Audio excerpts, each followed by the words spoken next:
Last time out, our Stanford Cardinal wrapped up arguably their best season since the 1940 National Championship, or you could even argue since the 2016 Rose Bowl win. The Cardinal, for the first time in program history, made the college football playoffs. However, as they faced the Heisman winner in DJ Lagway and the 12th ranked Florida Gators, it did not go well.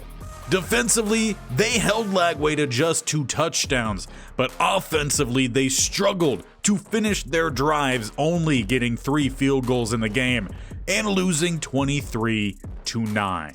Following that game, in press conferences, Coach Bearington had a lot to say, and a lot of it was very positive of his team. The Stanford football program had really fallen apart, and in just 4 years, he has pulled them out of the gutter, helped rebuild the Pac-12, made an appearance in the Independence Bowl, won the New Orleans Bowl, and participated in a Pac-12 championship.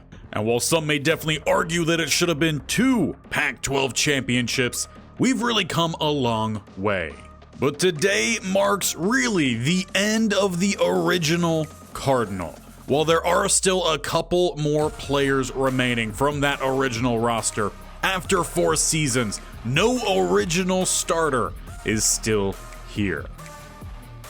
And in Bowl Week 2 is where we start today's journey. But as we heard in that introduction, today does mark the end of the original starting crew of the Stanford Cardinal. And Coach Barrington really has turned this program around in that process, starting with a lot of redshirt freshmen and true freshmen. We have now become one of the top teams 2 years in a row in the Pac-12. And you could argue again, we should have been in the Pac-12 championship, but we still remain one of the top teams. But one of the results of being a top team is you lose coordinators, especially when they have progressed as well as our defensive coordinator has. We'll see where he goes, hopefully, when we reach the next week and hire his replacement. But he produced Heisman winner Teva Tafiti and has really made the Cardinal defense a dominating force in college football. Now we look for his successor.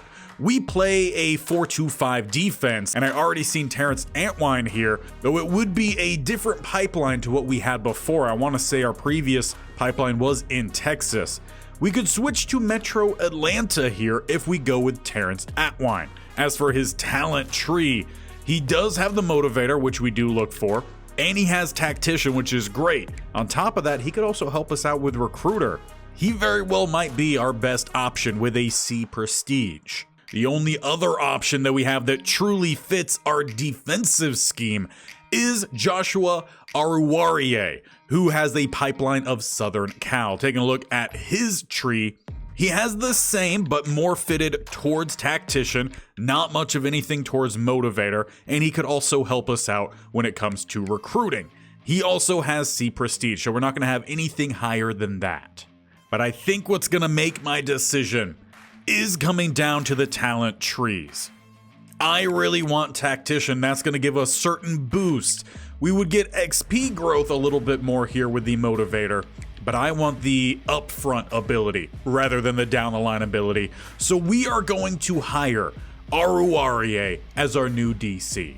Now, hopefully he does end up accepting that, and we would have Aruwarie and Nate Vick as our coordinators. I would love to replace Vick, but it didn't give us the option to fire him in the conference championship week, so we are sticking with him for 1 more year. But before we move on from the wrap-up portion of this season, I want to take a look at how we compared to the rest of the Pac-12, and in terms of offense, we were a top 7 team with a little over 4,500 total yards offensively. Passing is where we struggled. With a lot of picks coming in this year, that was definitely what dragged us backwards. Less than 3,000 passing, that puts us second to last. But when we take a look at the rushing, we were the best by about 15 yards. So it was close, but we do lead that group. In terms of points per game, we are towards the bottom. That is where a lot of these games got a little too close for comfort because we weren't finishing drives. Touchdown passes, we had 18. That was the worst in the Pac-12. Rushing touchdowns, we had 15, which doesn't necessarily put us anywhere too high or too low, as Colorado dominated that category with 28, leaving us essentially at the midway point. First downs, we had 266, which is by far the most in the Pac-12.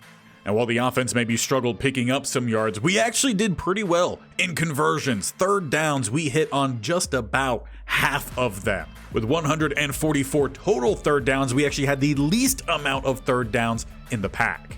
Fourth down conversions, we were also pretty good, as we hit almost 60%, which we had 22 attempts, and that puts us tied for second most. So we were an aggressive offense when we weren't taking care of business in first, second, and third downs. But our biggest drawback was the fact that we were not always converting when we did get down the field. Down all the way here at 45%. It's not awful, but it's not good. I think we need to get this number closer to 60, put us towards the top of the Pac-12. But defensively, flipping that, it was fantastic. We only allowed points 21% of the time that the teams did get down to the red zone. That's where we've got those big stops, the turnovers, or they went for it on fourth down and we simply stopped them. As for the rest of the defensive stats, I mean, we were dominant. And that's why we had to replace our DC by about 550 yards less than the second best defense in UCLA. Passing yards given up, we were the second best by, again, about 40 yards, nearly there. And rushing, absolutely domination here for us, 607 throughout the entire year. That's averaging about 50 yards per game. And points allowed, we rocked that by almost 35 points. So doing fantastic there. We had 32 sacks, which does put us in the top 5. And we didn't have the best season from Sony Fotu, at least for his perspective. Fumble-wise, we were well behind here in the bottom 4. Interceptions, we did have 14, which puts us in the top 5 again. So all across the defense, we were probably a top 5 overall group. And while the offense definitely had their fair share of holding calls this year, nearly costing ourselves games, we were the least penalized team in the Pac-12. So that intellectual brutality showing through here. And as we reach our final stretch here, wrapping up again that original theme of this ending the first era of this series, we have one player who has claimed a season record, and that was Teva Tafiti last season, where he racked up 20 sacks. That is the most for any Stanford Cardinal in 1 year. And as we move to the next stage here, we do find that Josh Aruarie does sign his contract. He's being brought in as the next DC. And after doing a little bit of research, Eric Taylor, our former defensive coordinator, doesn't even go anywhere to become the head coach. He takes the Oregon DC job. So we got to make sure next time we go and just destroy Oregon. Because one, they stole our spot in that Pac-12 championship, and our DC left us to not even go be a head coach. That is just plain rude. And here's something I was not expecting. But Nathan Henderson, the 5-star edge out of Santa Ana, California, he had declared elsewhere. I can't remember where, but apparently he decommitted from them at the end of the season and has joined the Stanford Cardinal. So we already land someone here despite not recruiting for the last, 5 or 7 weeks. And as well as that good news, we get news that Oregon and Colorado both lost in their first rounds of the playoffs. So we get a little bit of some revenge. Florida also loses in the next round. They were taken out by Nebraska. Nebraska then went on to play NC State, who took out both Colorado and Oregon. Nebraska took it, and that sent them to the college football playoffs to face LSU, who beat Wisconsin, and TCU. TCU, they beat Texas in the first round. Wisconsin beat Boise State. So we actually had 4 teams from the Pac-12 in the college football playoffs. So that's really cool. Wisconsin then also took out Penn State, lost to LSU by 5 points, and your grand total winner is LSU, as they won 28-25 in a 2 versus 7 seed game. Now, we already saw some of the big award winners, the Heisman and the awards that our players won, but we'll go through the total award winners here real quick. Player of the Year does go to Ricky Collins, the LSU quarterback. Michigan State's John Bordeaux. He wins Head Coach of the Year. And did we even make this list? We did not. I don't know how Coach Bearington feels about that after having such a big comeback. Seems like a way to get your way in there, but apparently not. Ricky Collins wins Best Quarterback of LSU. Best Defensive Player was Joe Nelson. We also had Sony Fotu in the running. Best Defensive Back goes to Juwan Johnson, the LSU corner, who they also had another LSU corner in second. Best running back went to Caden Durham, also of LSU. Best receiver, LSU's Kylan Billiot, if I'm pronouncing that correctly. LSU obviously taking a lot of these awards. Lombardi went to Joe Nelson, Sony Fotu also in the running. Unitas Award, that went to Ricky Collins. He's taking all the quarterback ones. Joe Nelson takes Best Defensive End, again with Sony Fotu in the running. Best Interior Offensive Lineman went to Peyton Kirkland of Colorado. Best Tight End, Tre'Dez Green, that's a fun name. Fact that there is no Cardinal on this, we've got to correct that. Royals Award went to Jordan Lanning, the DC from LSU. And I'm just curious, did our guy here make the list? No, so he left us. He didn't even make the list here, and he went to a rival, so that makes me not like him even more. Best linebacker goes to Trey Johns, again LSU. Best center, Sam Pendleton out of Notre Dame. That's probably pretty consistent. Best kicker, Lou Groza, goes to Caden Chittenden out of UNLV. Etienne was in third, and this was prior to the postseason where he did actually miss kicks. Up to this point, he was 100% on the year. And for our final two, best punter goes to AJ Windsor, and best returner goes to Mitch Bynes. Going through All-Americans for the second straight year, Stanford did not receive a single vote here for any of their players to be in here. I don't know why, but we're still not in the first team. Taking a look at the second team, we could once again blitz through this one because we did not get any of these ones. Again, don't know how. Freshman, did we at least have a freshman? I want to say we had one or two last year. We have one this year, going all the way to our defense in Jermaine Hennessy, who had a stronger start to the year than he had a finish. When we jump to the Pac-12, we start to see a lot more red towards the bottom. A lot of our offenses doesn't make it, but we do get it with junior center in Dean Roth, Pale the senior, and Simmons the senior. 2 of 3 will be leaving. Getting the defense, Joe Nelson. And with his comeback player of the year performance, we also get Antonio Asher. Second team, we start to add a couple more players here. Quentin Barden, while he didn't actually play at all this year, he does take this spot. We also get Sony Fotu. And again, while I said he didn't have a great year, it was a good year for most people, just with how dominant his freshman year was. It was a little bit of a letdown season. But we are not done here with the second team. We also add Donald Camp and Quincy Etienne. Freshmen, with only 3 games played, Nick Terrell takes the first quarterback spot. The rest of our guys, they're going to be over on the defensive side. So as we jump down, we see Kiki. Already forgot how the last name was pronounced. We're just going to stick with Kiki. And then Hennessy makes this one as well. Now, while it's great to see all the good things, it's now time to see some of the bad things. This is our preemptive look at who will be getting relegated. Starting in the ACC, Florida, obviously, we know they went on to the postseason. They finished top with a 10-5 record. At the bottom and dropping will be Miami. They went 5-7, 2-6 in conference. They will be switching with UConn, who went 11-3 during the regular season. As for the Big 12, Houston takes that one, winning it in the conference championship, as Texas actually had a better record. But Houston goes 8-6 and somehow just manages to pull it off. Dropping after coming up in the last season is going to be the Ragin' Cajuns. So they will be switching with the SMU Mustangs, who finished 23 this season. In fact, the MAC actually had a lot of good teams. SMU finished 23, Tulane 20, UTSA 19, and Tulsa 18. But SMU did win the MAC conference. In the Big Ten, and taking it all the way to the Natty, was Nebraska. They finished 13-3, and dropping out of the Big Ten, we have Illinois, who go 3-9. Taking their place is Indiana, and I was wondering how long it would take Indiana to move back up, and it took quite a while. But they're going back up, switching with, honestly, a pretty even team, I would imagine, in Illinois. And in our typical intermission here, and talking about promotion and relegation, taking a look at the Independents. Army finishes 9-4, 16th ranked. Navy 2-10. Air Force 5-7. So really, Army continues to be the only team doing much here.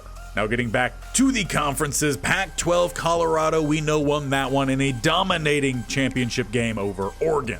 But who drops out? Taking a look down at the bottom is Arizona State. We played against them twice. We actually lost to them this last season as we threw, I think, 3 pick sixes to the same guy. But they finished 5-7 with a 1-7 record. Somehow San Jose State doesn't drop, and that's probably due to some sort of head-to-head win over Arizona State.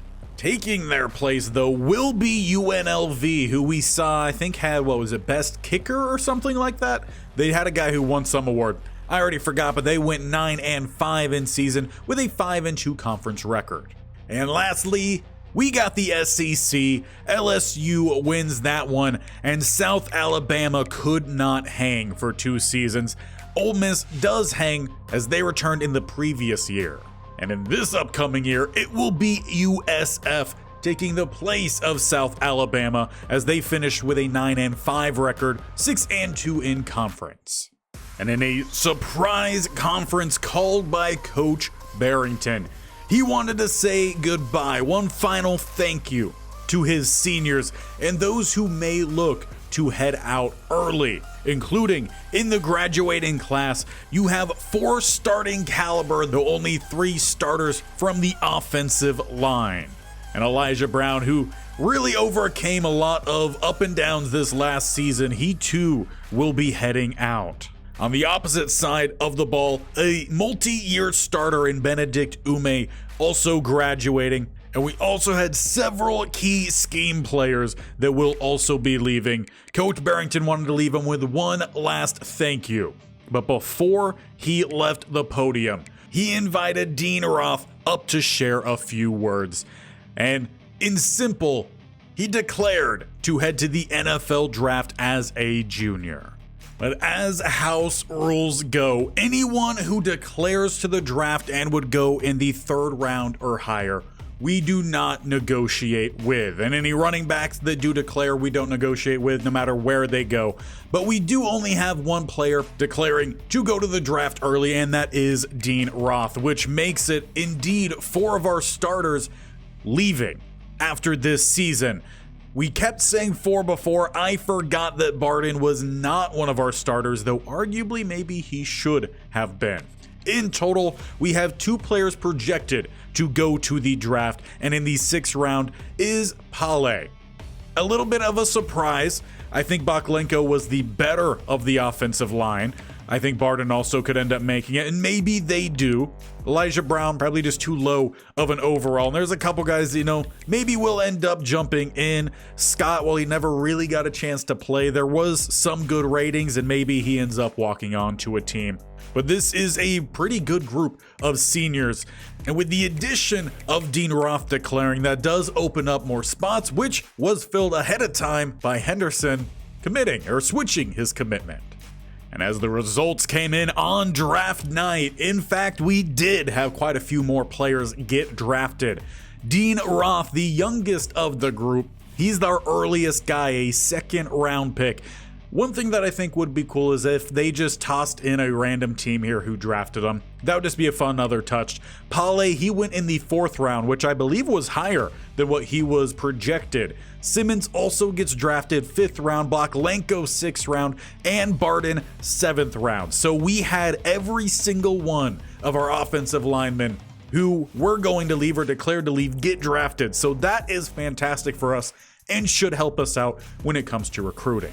And recruiting is exactly where we head to next. Now, we have already landed a pretty sizable class here as we go ahead and remove some of these players who have decided to go elsewhere, even though I would love for some of them to also flip. We see we have a total class of 14. Now, just taking a quick look through here. Okay, I did have Henderson. I didn't see him when I was going through quickly, and I don't remember who it was he declared to beforehand. I wish that information was also shown. But back to the main topic here. We had 14 players end up leaving, tack on the extra with the center and Dean Roth. So we had 15 leave. We had a full class last time, or full roster last time. So that means we have space for one guy. And honestly, it looks like our options are pretty thin, as there are just 2 people who have interest in coming here. And the areas that I was actually going to be looking at was possibly at receiver. I felt like we could have used some help there. And there are some 2-star people who do have interest, but I feel like that's just going to be a bit low for us, so we're not even going to look at these options. And unfortunately, that's the same way for our next group, which was going to be tight ends. Buck has not played well. He hasn't been consistent. The drops have been way too much. So we'll see what ends up happening with him and with the guys that we actually brought in already in recruiting, but we'll be moving past the tight ends. The next group was just offensive line, and there is some interest coming in from this group. Obviously, we saw the 4-star. We will be looking at him in a moment. Center, no one actually interested. And then defensive line wise, I really don't think we need much help there. Defensively, we are pretty set. I was looking for essentially receiver, tight end, and some offensive linemen. Didn't end up having any options there. You could technically look at quarterback. There are some 2-stars, but we are going to be looking at the 2 options that are 4-stars here. So let's toss them on our board just because I'm curious about what Sammy Amato has as for his ratings, though we're pretty set at running back. It's also important to note that both of these players will be seniors by the time if they do choose to come in, and if we even choose to recruit them. Scouting Brooks here, the offensive lineman formerly of Oklahoma. He is not a gem. He has 90 pass block power, and we do need help across their offensive line. Again, we just had 5 lead. Good lead block, has good strength. All in all, he does look extremely good. He's not very fast. He has some abilities, mostly silver. There is a gold 2nd level that might help in the run game. He is a power guard. That is an archetype here for us. We will be going after him just to try to help add to that group. We'll send the house and we'll get a visit scheduled here week 1. And thanks to us having the deal breaker, we know playing style is pretty big for him. So let's have him attend a offseason practice, I guess a workout. Now, as for the running back, he is a receiving back. So perhaps maybe he could play receiver. We'll take a look at him just to see what he looks like. Catching is an 84, short route running a 78. He has some good speed. Carrying is all right. There's nothing that looks too dominant here for him. I mean, he does have good ball carrier vision at a 91, but I don't think we need him. And with the 1 spot we have left on roster, I think we are fully sold here on Eugene Brooks. So most likely we will not be moving up the top classes board. Right now we sit 2nd. I imagine we're going to drop as teams like Ohio State and Alabama, maybe even Washington, add a few number of players. We're sticking with the 1. It's going to be pretty simple here to keep that underneath the threshold for our roster. And after a few weeks of talking back and forth, Eugene Brooks does decide the Cardinal is his next stop. Hopefully next, the NFL. And as we land him, we do still sit here 2nd in the top classes, which would give us either 2nd 2 years in a row or an improvement over 3rd from last year. That was the back and forth I don't quite remember, though I want to say it was 2nd last year, which would make this a pretty good 2nd year in a row, despite having about half the amount of total recruits that Georgia does. But as we celebrate bringing in that 2nd best recruiting class 2 years in a row, it's time to get this team sorted. Did we end up getting any athletes? We did. 1, Emmanuel Gomez, and I already remember what I wanted him to do. And while it says fullback is his best, I wanted him to come play tight end. He was a 5-star athlete out of Scottsdale, Arizona, 6'3", 267. He's going to be a 78 overall. We'll add him to this list. Now, from what I remember, I don't think Buck could really improve much at all. Does it let us? It does let us look at the player cards here. That's great. So if we take a look at his ratings, yeah, he is completely maxed out at an 81, and we just landed, what was it, a 78, 79? 78. Another guy that we got in Kramer, he'll most likely be redshirted this year, a 73. It could be a possibility that Gomez maybe sees tight end 1 snaps, as his catching is already better, catching traffic is better, spec catch is also better, short route running about the same, medium not so much, deep about even, has far better release, not the best pass blocker, run blocker is a good step back, so maybe not going to be number 1 this year, but probably see him just as often, maybe a little bit more often, depending on how the receivers end up panning out, to what we saw with McCoy, who honestly saw quite a lot of catches last year. But really, the big news here for us is what's going to happen at quarterback, because we are jammed full. We got 6 here. And unfortunately, it doesn't look like the 5-star quarterback out of Hawaii is going to be a first-year starter. He's a 76. He only has 81 speed. I feel like I remember him having more. Actually, no, we didn't scout him. I just was probably assumed. It looks like it's probably going to be Terrell's job to lose. Throw power, though, is even. Short accuracy is about the same. This is also before any sort of upgrades. Medium about the same. They're very similar, just not as much mobility here from the freshman. But we are good with him and Terrell, but we have a few more other players that I think could play some other positions. And I already know one of them that I wanted to look at was Gordon Draft. And it looks like if he is to move position, the only real option would be at running back. At 6'5", 223, I was hoping he would have a little bit more receiver ratings, as he was an athlete out of high school.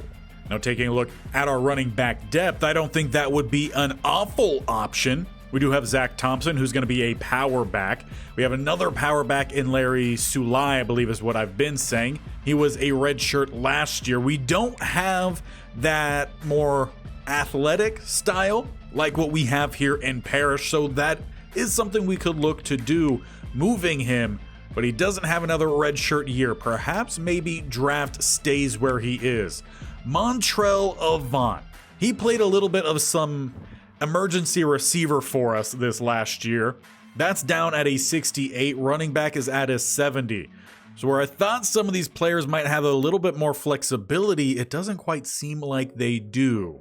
And with Azuma and Sutton only having mid-80 speeds or below 85 speeds, that's kind of my cutoff for receivers. Now, Sutton does actually have some better running back ratings, as carrying is at an 83, ball carrier vision also an 83 with some good juke moves, a little spin mixed in there. Do any of them have, it actually won't show us here if they have any receiving talent. So what it looks like for now is we will be headed into the season with all 5 options here at quarterback. Savoy will be redshirted, as we don't need to force him onto the field, and we're just set for any sort of hiccups, and we never know how the rating progression is really going to go, so we'll leave the quarterbacks as they are. Now, as for receiver, taking our first glance here, we landed George Ball, a 5-star receiver out of Carlton, Texas, and he ends up being a 78 overall. That's really good to see. Vallejo a 77. So we added some sure talent here. We're set to get some upgrades. The biggest thing that we need to see is improving to catches. We had so many drops last year. If we can improve route running, that'll help out. I'm hoping that the young receiver core we had last year is just going to take that next step, and hopefully Bryce Haddad can balance out his play, which would hopefully project him to the NFL. Now, offensive line wise, we do need to do a little bit of some reshuffling. Essentially, I want our pass protectors at the tackle. We are good here at left tackle. We'll see if we need to move tackles to tackles, but we don't currently have anyone listed at left guard, so we do need to move some players around. And who do we want to move around? Typically with guards, you need a little bit of some quickness for the pulling, especially if we're going to run power, which we have. And it doesn't look like Boone or Conklin have that ability. If anything, it would be moving Telvin Byam to that spot. He is an agile guy, so he could probably pull pretty well. What is his run blocking ratings? Honestly, they're not that great. They're not even, at least. Lead is pretty decent, has good impact. I think he needs some help, so keeping him at center is probably a good idea. At right guard, we have a few options for players that can move. Hoytink, if I'm pronouncing that correctly, he is an original Cardinal. He was redshirted our first year. This is his final season. We did bring in Eugene Brooks, who is an 86. Now, he will not improve, but Hoytink will, as well as Fowler, who is someone that we actually recruited. Taking a look at having some mobility, Hoytink is probably the best if we're going to have a pulling guard with that 79. In fact, most of these guards don't seem to have that much speed to their game. Looking at the individual ratings here, where are we good? Where do we have weaknesses? Best run blocker is going to be Hoytink. If I am pronouncing that incorrectly, do let me know down below. Now, I think I maybe said run blocking. We're looking at pass blocking first. Best pass blocker is Hoytink with pretty good power, though not the best. That does go to Fowler. Finesse is going to be Hoytink, so probably the most balanced in terms of all pass blocking. Run blocking, Fowler is definitely the best option here. And looking, well, outside of Finesse is really good for Hoytink. And lead is really good too. So we've got a stockpile here, and I think, in fact, what we should look to do is probably start all three of these players, and one of them is going to get moved to center. And I think it probably comes down to size, and Charlie here is the smallest of the group. I think he would fit better at center, and he also is wearing a number in the 50s. I think centers should always be wearing numbers in the 50s. So we are going to take a look here. He would drop down to an 84, but that is still higher than what we have, I believe, an 80 in Biome. So Charlie, he's moving to center. And then the guy we brought in, Eugene Brooks, not only are you changing schools, you're changing positions. You're going to move to left guard. Now we have a guy sitting here in Miles Vaughn, who is a pass protector. And yeah, those run block ratings are really low. And because they are such, I think he would be better fitted as a blind side blocker. A left tackle is where he best belongs. Now, one move I am going to make here, going back over to the center spot as we're trying to balance out these positions, is Joe Boone. He has the lowest of the lead block ratings. And I feel like some of these deficits here might actually make him fit better at a guard spot, especially with that pass protection. Get him a little bit more towards the outside. That'll help fill in some depth at the left guard spot that we are pretty weak at. And it also raises him up 2 overall points. So we will be slotting him in over there. That gives us 2 at that position. We have 5 left tackles, so we might still need to move a few guys around. 3 over at right guard and 3 over at right tackle. But we have Kona Osgood here, who is an agility guy. And he's got pass blocking ratings below 80. That's definitely not very good. He has some weaknesses, that's for sure. I think he needs to sit behind some players. So we're going to move him to a guard position. And it looks like left guard is actually going to be the best option for him.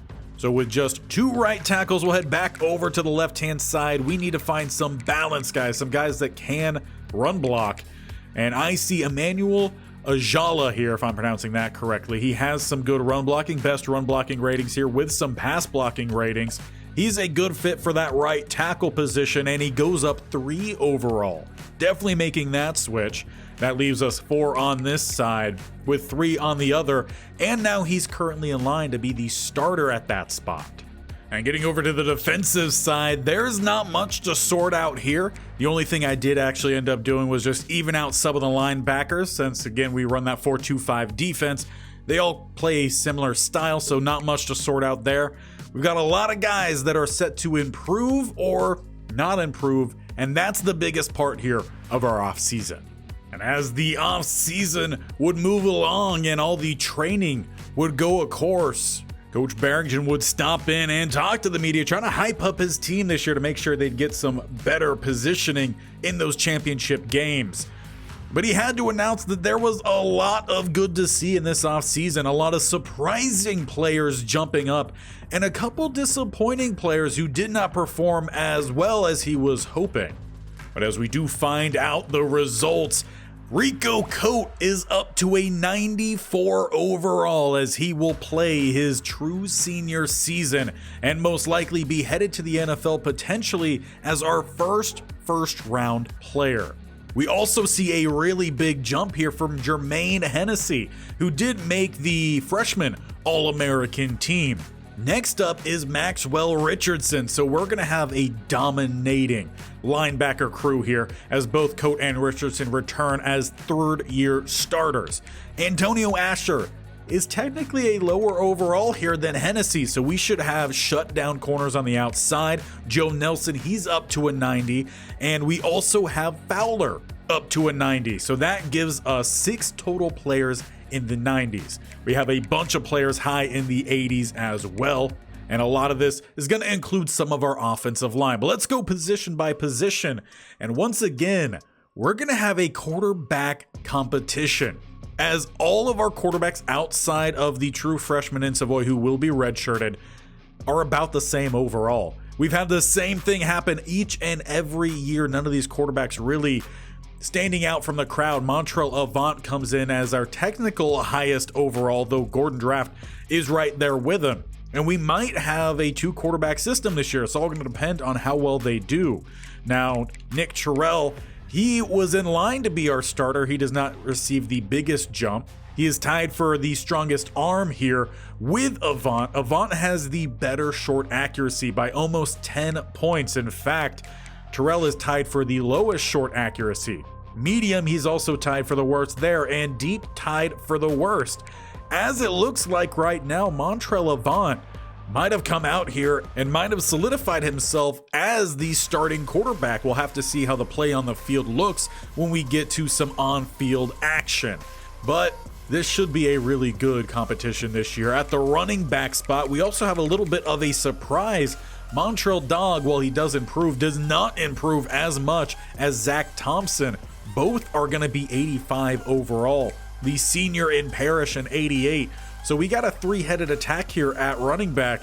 I don't think we're going to be running any 4-option plays, but maybe we need some. As for the fullback, he's up to a 77. Bryce Haddad is up to an 88, which is really good. But the biggest thing I need to see here is the medium and deep route running has vastly improved. That is what was holding our offense back last year. We didn't have anyone who could run some deep routes with good release. Bryce Haddad, 99 release, 90 deep route running, 89 medium, and 99 short. He should be set up for a dominating senior season. On top of that, he has 92 spec catch, 87 catch in traffic, 84 catching a little bit low, but I sure hope he holds on to it. Now here's where we're going to see a little bit more of some surprises. Blouse, he does still hold the second spot, but Patrick Moses, one of the redshirt receivers, actually jumps in front of Lanier and Harvin, who did play last year. What we might end up doing is redshirting him this year. And Ed Keenan is one of the more disappointing guys of the offseason, as he was jumped by several players. So what happens with Ed Keenan this year? He was number 1 in touchdown receptions for us last year, but again, that was with a group that struggled. Carmona still down here at the bottom, and we have LeCouture, who I don't know if he's going to be making this roster. We'll see if we have the space for him, but he only has 82 speed. Now at tight end, we have, again, some more competition. We were talking about Gomez potentially getting the number 1 tight end spot.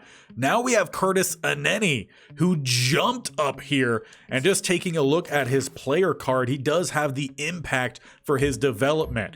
Now he is also capped out. So that is a little bit disappointing that both Buck and Aneni basically were done improving after their second year. But just taking a look at these two, speed is very comparable, though technically Aneni a little bit better. He's got the better strength, he's got better awareness. Catching is the exact same. He is a little bit lower on the short route running, a lot lower on the medium and deep. So he's not the best of the receiving guys, but he does also have really good run blocking ratings. Perhaps he could see the field a little bit more this year as well. We have 3 tight ends that I would like to see have playing time. Now, offensive line-wise, Modi Nigbun. He does go up a little bit. I don't think it was all too much, but he is at 96 strength, Pass blocking is up to a 94. I mean, a lot of good ratings here. A little bit of weakness in the run block power, but all in all, very happy with him. And after this season, as he is also a senior, we have Jaden Deere, who I think will be very much in line, and potentially even Marcus Lemon could jump him, as we've seen that happen multiple times here. Going to the left guard spot, Joe Boone. He is in a tight race with the redshirt freshman here in Kona Osgood. Speed-wise, Osgood is better, and if we have pulling guards, we might need that. Strength-wise, he is better. Awareness is better. Pass blocking is better, though not pass block power. By far, that is Boone. But then it's opposite there for the finesse, and arguably worse in that category. Run blocking Boone is much better, and I want to have that strong presence down the middle. So we'll probably start with Boone. But I think this year we need to be a little bit more flexible and move guys around if we need it. At center, Hoytink, again if pronouncing that correctly, he's up to an 86. Some good development here. Strength is at an 87. Not the best awareness from this group, but the pass blocking is really good. We shouldn't have to worry about that interior pass rush if the ratings hold true. Run blocking is not the best, but the power and finesse is really good. Lead block is really good. All in all, Hoytink should be a really good center here for us, taking over for Dean Roth, who's now playing in the NFL.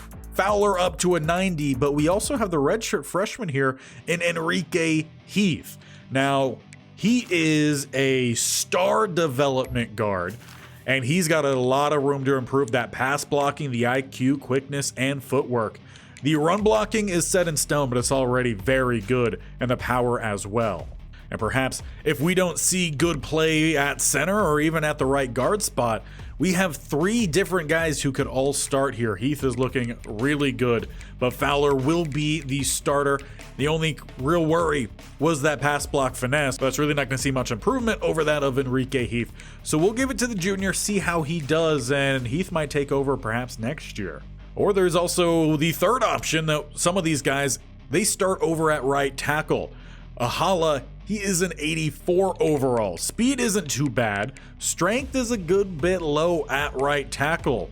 The pass blocking doesn't look too bad. He's a very balanced guy. I mean, I still don't think he's a bad offensive lineman, but we will switch guys around if we need. Over at the left end spot, seeing a lot of good progression here. Joe Nelson up to that 90 overall. Najee Cook, he's seen some time on the field, and most likely he will be poised for a strong senior year push. Over on the opposite side, Sony Fotu, he did go up a little bit despite not having as good of a year as he had the season prior. Samson saw a good jump as well. We got a lot of good depth for the future. Defensive line-wise, Howerton up to an 83, and taking over for Benedict Ume is finally, I believe, our first 5-star we ever got to commit in Keontae Cantwell out of New Jersey. He's only a normal dev, so it's been a slow burn for him. He can still improve the power moves a little bit. That finesse can definitely improve. The IQ can improve, but his run stopping is what it's going to be. But he's taking over for Benedict Ume, who was that pass rusher for us, and he is coming in with the better pass rush ability. And we need more interior pass rush this year. We did not have that last year. Now, here is one of the biggest surprises I feel like of this offseason is Dylan Stevenson, who might be an original Cardinal. I would have to look that up. Kiki did not see much of any improvement from last year, despite being an elite guy. What is most likely going to happen for him with all this room to improve and the fact that he didn't is he might become a redshirt this year, most likely will be a redshirt this year. Stevenson will play whatever snaps he can find this year as the senior. And then that leaves Richardson along with Rico Cote to be the primary starter. A really good backup here in Sam Mattingly. Both of those 2 players, though, are seniors, as well as Roseboom, but he's a true senior. I think he gets the red shirt this year to just give us some more guys for next year. He has impact development, and he has a little bit more room to improve. He hasn't seen the field, but when he has, he's made some big plays. So I think both of those guys are going to be surprising red shirts for us. On the right-hand side here, Rico Cote, he's up to a 94. He's got Thad Smith behind him, Darren Sr., and Alpha Ivy. This will be a great group for the future and some seniors, some great seniors for them to learn from. To the cornerback group, we don't have to worry about the outside. That is locked in with Hennessy and Asher. And what we want to see is just some improved play from them. In terms of play rect, Antonio Asher is a genius, a true Stanford player with 99. We got 92 here with Hennessy. Both are in the 90s for man coverage, high 80s, 87 for both in the zone coverage. Press still leaves some room to be desired, but it's at a little bit more of a workable rating now. Catching is looking really good. We should get some turnovers. Now we got to figure out what we're doing in the slot. And we have 3 options that could all go out there. Marcuck, Nicholson, and Easy, all with good tackle ratings. So who's it going to be? Who's going to be probably the best balanced guy? Well, we do run a mixture of plays here, both zone and man. So I think we will start off with Alex Marcuck. He's an extremely fast guy. He's got 99 speed, 91 excel. He's pretty smart as well. He has 76 awareness, 83 play recognition. Not so much the same for Brandon Nicholson, who was starting for us in that spot last year. If Marcuck doesn't perform, if we see that freshman slump like we did with both Asher and Hennessy, we will bring the senior back out, but I think we give it to the former 5-star recruit. Now, past those two, you get into Tim Easy here, who does have a lot of future success for the press game, a good man guy. He's got to work a little bit on the zone. Kevin Salmon here, who's 86 press, will be our best press guy, but he's got to work on that zone coverage. He's a true freshman. He will be redshirted. Then you got Chad Jones, who is a very balanced corner, and this is honestly pretty rare to find. He's got speed. All in all, he could be a really good corner down the line. He's got some guys in front of him. But this group is looking really good for the future. Ty Holly, he was our only 4-star that I believe we brought in for the defensive side. Good ratings, but he's got time to kill. Now, the group that I think had the least amount of progression was at free safety. Chuck Adkins has seen some positional playing time, mostly just when we do come out in the 4-2-5. He plays at the safety spot as we bring Camp down to the slot. But now, not only is Atkins in front of Sumlin, so is Richardson. He's a senior. Sumlin, though, I think he's been holding down that spot. We will continue to have him start there. He's got the play rec, and he still has by far the best coverage ratings. And Donald Camp is now up to an 88 overall. I was hoping he would hit 90. Doesn't look like that's going to be the case unless he sees some in-season progression. Wesovich, good jump. We brought in Kenya Doss, who's going to be really good. Will be redshirted this year. Pua, I think, would be a good guy. We really rotate around a lot of these safeties. And Noah Hare will also be redshirted. This is also the final season of Quincy Etienne. He's got 88 kick power, that accuracy up to 89. He's hit at least a 51-yard field goal, so he can still hit from distance despite not even having that 90 kick power.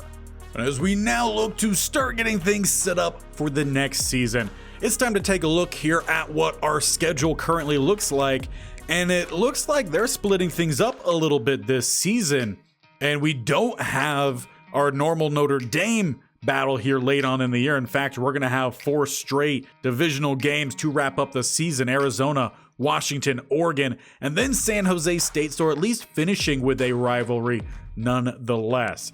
We have USC here week 8. Notre Dame, they're putting at about the midpoint of the season.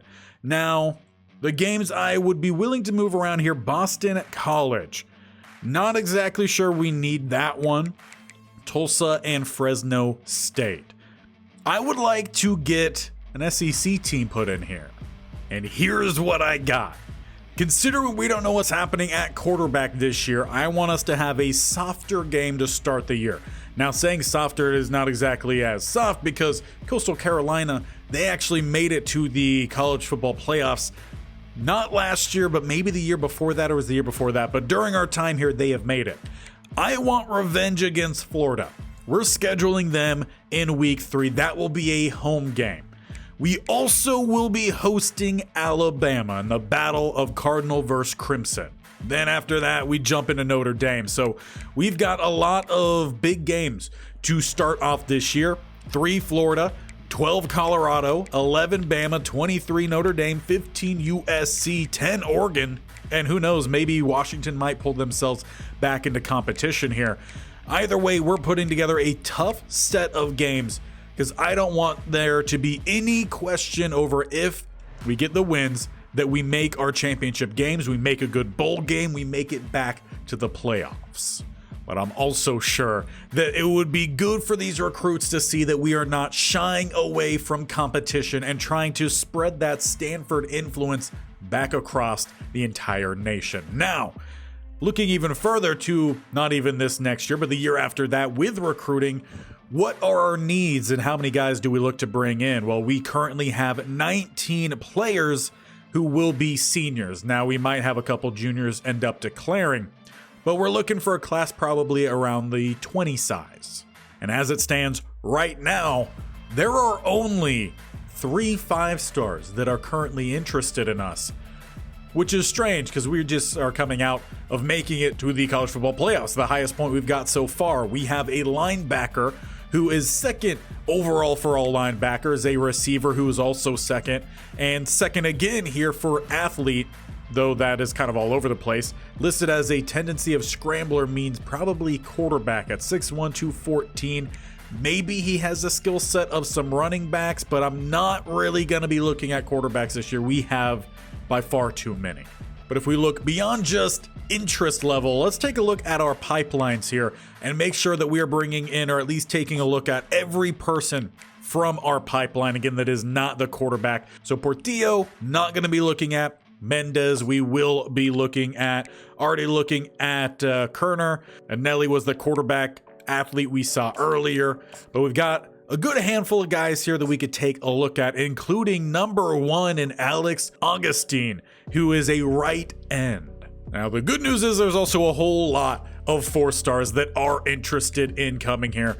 And this is where we can start to be a little bit more picky choosy. So taking a look back at our needs and what groups are going to have the most amount of players leaving, we could look to bring in at least 1 running back. I don't think we're going to bring in a fullback. I just don't think we need one. We have 1 senior receiver, plenty of talent behind it.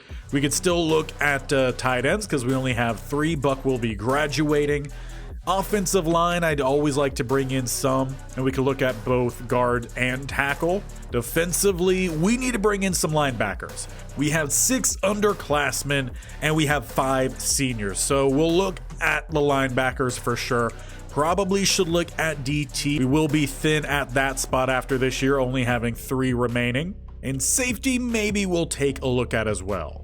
So looking at those individual positions here, let's take a look at who has interest. We have 3 running backs. We only had 1 receiver leaving. There's a couple different options here. I'd prefer maybe some 5-star receivers, so we will skip that.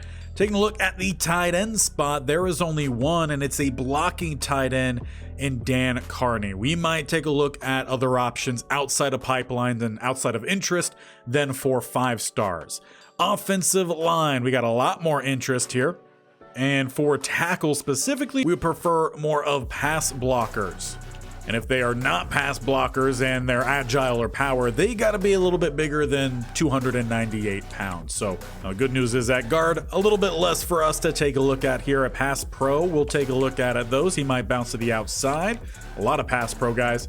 Power just under the 300 mark out of Bellingham, Washington. Rayshawn Hippenhammer. I'm putting him on the board just because of that last name. Now, defensive line wise, there wasn't any promising looking ends, so we're looking here at the DTs. And we have Jeremy Coco, a run stopper at 6'6", 322 out of Los Angeles, California. Daryl Sheets, not too bad of a size, a little bit light, out of Brigham City, Utah. And then we got Femi Mapu out of Brenton, California. He's over the 1,000, and that's kind of the cutoff we're looking at. Now we can look to supplement some of that defensive line with outside linebackers here. We got Diego Vela, the power rusher at 6'4", 264. Yeah, he could play on the outside. And as we typically do, we will only be scouting the 4 stars or under. All 5 stars are more than welcome to come here. And we're looking for guys who are going to essentially be gems at this point. Opposite here for Dugan, he will be removed. Tackles have been thinned down slightly. Had to move one guy out because he was a bust. We did find one gem here in Jimmy Valerio. He is a power guy, so might not be an actual tackle here for us. 70 speed, 92 strength. and he does have some decent ratings to start off with. Looks like he could be fairly balanced outside of the finesse blocking, but as it stands now, he's probably number one on our board here at tackle. Now at guard, we find two gems, Eric Evenson and Ricky Traynor, two pass pro guys, and honestly we could look to bring both of them in, and that just gives us better depth for the future. Hippenhammer, though, unfortunately is not a gem, but looking at the individual ratings here, he actually looks like he is really solid, and being listed as a power tendency, not that of the other two. He's basically the only interior lineman that we have from this group. And at DT, we did find a gem in Jeremy Coco. He is a run stopper with 93 strength, and block shedding is at a 76. We don't get any of the pass rush moves, has 63 speed. We'll still end up looking at him. Outside linebacker, we did find two more gems. We did find one bust, so he was removed. JP Waddle, the cover man, he's got 62 for man and 76 for zone. Looking pretty solid there. We don't have his block shedding, but he's got a lot of speed. All in all, he might be a good guy to look to develop. Diego Vela, he's a power rusher, and he's coming in with 82 power moves, but we do not have his block shedding ratings. But again, he's a gem at a 4-star, solid guy to look into. Middle linebacker, we did cut loose one of the 4-stars as he was a bust, but Greg Lovelace is a gem. Listed at a run stopper, he does have 60 zone coverage, so not the worst there. 73 block shed, actually fairly decently balanced. He's got 81 strength, 88 speed, should be a solid guy. We also have the 5-star and Keener.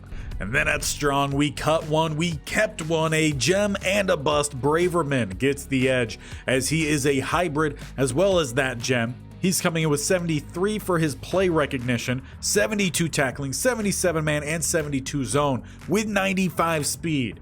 He looks really good. We will be going after him. And that leaves us with 7 spots. We could look to add some 5-stars. But that is where we're going to leave it at here. The next thing I want to do, and the last thing we're going to do today, is take a look at a couple of these quarterbacks. We're going to give them a few plays each, see what they have in store for us, and who may or may not have some early advantages to be the starter for next year. Starting first, we let Nick Terrell hit the field, and he really did pick up where we left him off after that Wyoming game. He was showing the ability to scramble around, pick up yardage with his feet, drag plays out, and find a pass downfield.